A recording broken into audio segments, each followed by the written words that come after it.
Le journal Christophe Lamar. Bonjour Christophe. Bonjour Dimitri, bonjour à tous. Valérie Pécresse ou Éric Ciotti, c'est le résultat d'une primaire LR pleine de surprises. Elle est mauvaise pour les deux favoris, Xavier Bertrand et Michel Barnier, éliminés sur le fil. Philippe Juvin, lui, est battu plus nettement. Tous trois se sont immédiatement rangés derrière la présidente de la région Île-de-France. Surtout ne pas apparaître comme un mauvais perdant et un facteur de division. C'est aussi le credo défendu par les deux finalistes qui ont pris un engagement mutuel en direct hier soir au cours de l'émission Punchline sur Europe 1. C'est la règle du jeu et nous avons tous signé pour cette règle du jeu. Donc vous soutiendrez Éric Ciotti quoi qu'il arrive s'il est Je désigné. soutiendrai le candidat de ma famille politique quoi qu'il arrive. Et si c'est Éric Ciotti? Oui, bien sûr, ce sera lui ou moi. Ce sera lui ou moi. C'est bien de dire le nom. Absolument. Et vous, Éric Ciotti, vous soutiendrez Valérie Pécresse? On s'est engagé dans l'unité, dans le rassemblement. Christian Jacob a fait un long travail patient de rassemblement, de réunification de la famille politique. On vient de loin. Et je suis heureux qu'on aboutisse dans cette démarche. Et naturellement, moi, j'ai toujours été animé par cet esprit d'unité et de rassemblement. Valérie Pécresse et Éric Ciotti hier soir sur Europe 1 dans l'émission Punchline présentée par Laurence Ferrari. Début du second tour dès 8h ce matin, clôture du scrutin demain à 14h. Résultat et désignation du candidat officiel du parti dans la foulée. On va se pencher maintenant sur les différences entre les deux finalistes. Elles sont minimes mais elles existent notamment sur le plan économique. Valérie Pécresse et Éric Ciotti penchent du même côté en la matière. Seule une bonne dose de libéralisme permettra de relancer la machine. Carole Ferry, vous avez épluché le programme des deux candidats. Il y a quand même quelques nuances. Alors pour Valérie Pécresse, il y a deux priorités. Tout d'abord, revaloriser le travail. Elle veut une hausse des salaires de 10% pour tous ceux qui gagnent moins de 3 000 € net par mois. Cela passerait par un effort des entreprises, mais aussi de l'État qui pourrait concéder une baisse des charges sur les salaires concernés. Par ailleurs, elle, présidente de la République, elle met fin aux 35 heures. Sa deuxième grande priorité, c'est la baisse du nombre de fonctionnaires. 200 000 postes supprimés dans l'administration. Éric Ciotti met lui la barre encore plus haut avec la suppression nette de 250 000 postes de fonctionnaires. Lui aussi, président de la République, il met fin aux 35 heures et revient même aux 39 heures payées 38 dans la fonction publique. Mais son principal chantier sur le secteur de l'économie, c'est la baisse de la fiscalité, une baisse drastique de l'impôt sur le revenu, avec un taux unique pour tous les contribuables. Il souhaite également supprimer les droits de succession et de donation, qu'il qualifie d'impôt sur la mort. Carole Ferry du service économie d'Europe 1. On va se pencher sur la crise sanitaire. On y va déjà. Le gouvernement convoque un conseil de défense sanitaire lundi prochain. On verra alors s'il faut prendre de nouvelles mesures, a expliqué le Premier ministre lors d'un déplacement à Angoulême. Jean Castex était accompagné de son ministre de la Santé. Olivier Véran en a profité pour faire de la pédagogie autour de ce variant qui rend fou le monde entier.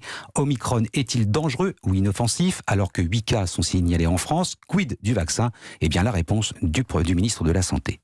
Le variant Omicron est sans doute plus contagieux que le Delta, qui lui-même était très contagieux, souvenez-vous, plus contagieux que les Beta, que les Alpha et encore beaucoup plus contagieux que le Covid-19. Le variant, il n'y a pas d'argument permettant de dire que les vaccins ne seraient pas efficaces dessus. Ensuite, la question qui se pose, c'est est-ce que ce variant est plus dangereux que les autres? C'est-à-dire, est-ce qu'il fait plus de dégâts quand on est infecté?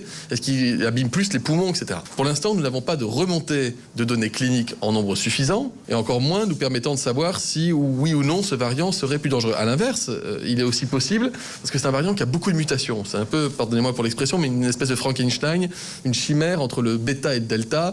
Et quand des virus comme celui-ci commencent à muter beaucoup, avec beaucoup de mutations génétiques, c'est parfois une espèce de voie d'échappatoire pour un virus qui n'arrive plus à circuler et qui est peut-être arrivé au bout de ses cycles. C'est ça que les chercheurs du monde entier sont en train de rechercher. Parce que si c'était un variant qui était plus contagieux et moins dangereux et moins agressif, ce ne serait pas forcément en soi une mauvaise nouvelle. Si c'est un variant qui est plus dangereux et plus contagieux, c'est évidemment une mauvaise nouvelle. Mais dans tous les cas de figure, nous, ce que nous devons faire, encore une fois, c'est nous protéger et nous vacciner. Olivier Véran au micro de Stéphane Place. Quelques chiffres sur le plan sanitaire. 49 610 tests positifs enregistrés hier. On a franchi la barre des 10 500 patients hospitalisés et des 1 900 malades admis en réanimation. Le plan blanc est déclenché en Alsace et à Laval en Mayenne où le manque de personnel et de lits oblige les autorités à déprogrammer les opérations non urgentes. Il est 7h05 sur Europe 1. À l'étranger, les pays renforcent les mesures de restriction. C'est le cas de l'Allemagne. Les non-vaccinés quasiment exclus du champ social. Le gouvernement d'Angela Merkel va leur interdire l'accès à tous les commerces non essentiels, comme les restaurants, les cinémas ou encore les centres de loisirs. Aux États-Unis, au moins 5 cas détectés à New York. Le président Biden a présenté un nouveau plan de lutte antivirus. Les voyageurs internationaux devront fournir un test négatif de moins de 24 heures, en plus bien sûr du certificat de vaccination. Emmanuel Macron part en tournée dans les pays du Golfe. Le chef de l'État espère bien vendre quelques avions Rafale. Le président est arrivé à Dubaï cette nuit aux Émirats Arabes Unis. Au programme, visite de l'exposition universelle et des pavillons français et émiratis. Cette tournée de 2 jours doit l'emmener également au Qatar et en Arabie Saoudite. Bonjour Jacques Serret. Bonjour. Du service politique d'Europe 1. Si Emmanuel Macron prend le temps d'aller dans ces pays, c'est pour une bonne raison.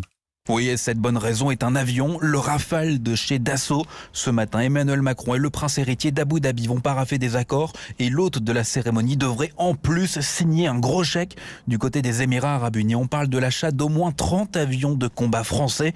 Selon certaines sources, la commande pourrait même grimper à une 60aine d'appareils. Rien n'est pour leur confirmer, mais la très grande discrétion qui règne autour des toutes dernières négociations est à la hauteur de l'enjeu pour le locataire de l'Elysée, car jusqu'à présent, les Émirats privilégiaient surtout les avions F-35 américains. Plus qu'une manne financière, ce contrat symboliserait alors la revanche de Paris sur Washington après le camouflet reçu lors de l'épisode des sous-marins australiens.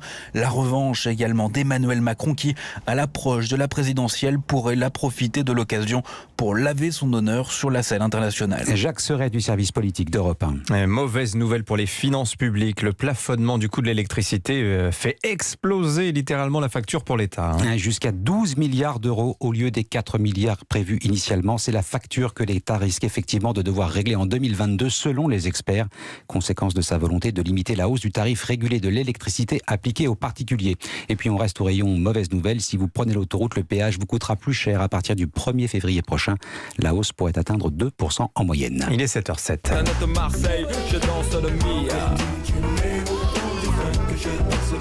Vous les avez reconnus évidemment, IAM, ils reviennent, c'est une bonne nouvelle pour les fans, avec un nouvel album. Rimes essentielles, c'est déjà le 10e album d'IAM composé pendant le confinement. Il y a d'ailleurs un clin d'œil à la crise puisque l'album est divisé en 4 chapitres. Première vague, deuxième vague et ainsi de suite, Naïma Bencheman. Faut vraiment tirer le frein à main, demain ne tient à rien, leur voix ne mène à rien, ce n'est qu'une impasse. L'identité c'est bien, mais l'humanité c'est mieux.